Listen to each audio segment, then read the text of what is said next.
ជំរាបសួរបងប្អូនវត្តវីដេអូជាលើបងប្អូននេះពីវីដេអូមកលេងសង្ក្រានវត្តមនីរតបងប្អូនកុំភ្លេចមកលេងទាំងអស់គ្នា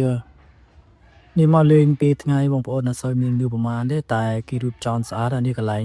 ទទួលផលបនបងប្អូននេះបងប្អូនមានរៀបចំមានការមានអីទាំងអស់ហើយនឹងដាក់ដូងកន្លែងទទួលកន្លែងអីនោះបងប្អូននេះស្អាតកុំភ្លេចមកទស្សនាទាំងអស់ហើយទី14 15 16នឹងមានធុងបាសលេងកម្សាន្តរហូត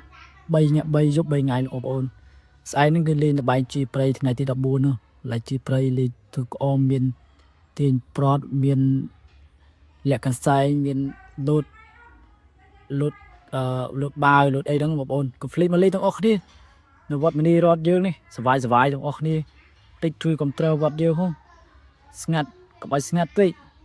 នោះនេះក៏លេងរៀបចំរៀបរាល់អស់បងប្អូននេះlại tiền mà tuần hơn khôngបងប្អូនវីដេអូនេះប៉ុណ្ណឹងជម្រាបលាបងប្អូន follow page ណាមួយ